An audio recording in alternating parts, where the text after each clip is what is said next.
Segmen ketujuh berkaitan dengan struktur thermal di pembahasan modul B3 Oceanic Heat Flow. Kita akan lanjutkan setelah kita menunjukkan model-model yang digunakan dalam perhitungan pada kasus Oceanic Heat Flow di sekitar Mid-Oceanic Ridge. Kalau kita coba merangkum apa yang sudah dibahas di segmen video sebelumnya, segmen-segmen video sebelumnya kita sudah menunjukkan hubungan antara model perhitungan untuk kedalaman bathymetry heat flow terhadap data observasi ditunjukkan dengan dot plot, sedangkan perhitungan dalam bentuk garis lurus dan juga garis putus-putus. Kemudian struktur thermal atau struktur panas ditunjukkan modelnya sebagai distribusi temperatur dari desain model yang dijelaskan dalam beberapa segmen, baik untuk half space model maupun untuk plate model. Demikian juga untuk persamaannya juga sudah ditunjukkan. Nah, dari sini kita mencoba merangkum dan mengambil berkaitan dengan informasi yang sudah dilakukan oleh beberapa peneliti sebelumnya. Berkaitan dengan struktur panas atau thermal structure of the oceanic lithosphere, di sini ditunjukkan berkaitan dengan diagram skematik dari lithosfer samudra, oceanic lithosfer. Ini ditunjukkan kurang lebih ya, ada pembagian berdasarkan model yang dibuat,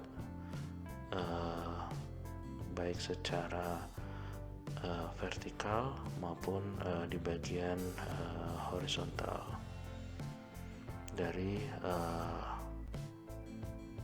lempeng litosfer kita.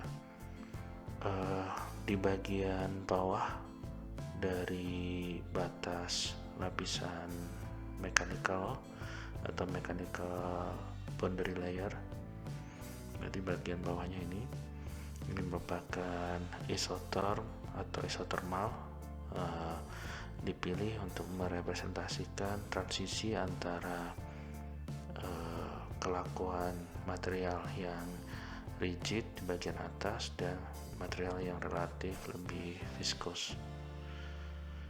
Kemudian di bagian bawah dari thermal boundary layer, bagian sini ini juga merupakan isothermal, dipilih dari model kita ini untuk mewakili gradien temperatur yang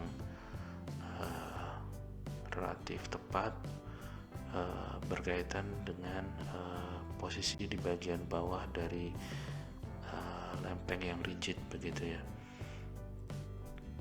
Kemudian di bagian atas dari mantel di bawah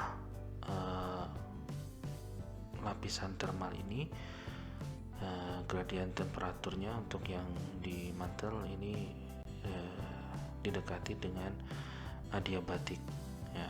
Itu nanti mungkin ada pembahasan, tapi ini berkaitan dengan mantel ya, mungkin pembahasan yang lebih dalam lagi. Sementara kita fokus di bagian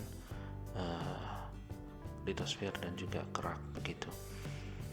Nah, pada umur litosfer sekitar 60-70 juta tahun atau 65 juta tahun kurang lebih ada di bagian sini, ini terdapat batas yang relatif tidak stabil.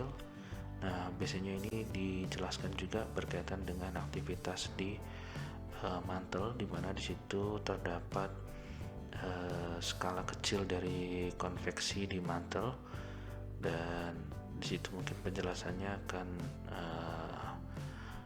ditunjang, terutama pembahasan berkaitan dengan konveksi ya, konveksi terutama di bagian mantel begitu. Nah, mungkin ada juga penelitian yang sudah dilakukan orang sebelumnya berkaitan dengan struktur termal atau struktur panas di oceanic litosfer ini, berkaitan dengan heat flow di mantel ini sekitar 38 kali 10 pangkat minus 3 watt per meter persegi, dan ketebalan equilibrium dari mechanical boundary layer ini kurang lebih mendekati 90 km ketebalan ini, dengan menggunakan nilai 38 kali 10 pangkat minus 3 watt per meter persegi untuk heat flow dari mantel. Tentu saja ini perlu dibahas mungkin dengan model berkaitan dengan posisi dari mantel yang ada di bawah dan juga ada thermal boundary. Jadi sebelumnya kita baru membahas berkaitan dengan struktur thermal yang ada di bagian litosfer, dan kajian lebih lanjut di bagian mantel ini. Ini adalah informasi yang kita dapatkan dari catatan kita. Oke, dan di bagian umur litosfer yang relatif lebih tua, ini cenderung akan menuju keseimbangan equilibrium, jadi berkaitan dengan ketebalan litosfer yang akan relatif seragam begitu.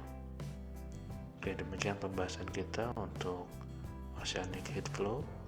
Kita akan lanjutkan di video selanjutnya berkaitan dengan kasus yang lain atau kasus selanjutnya.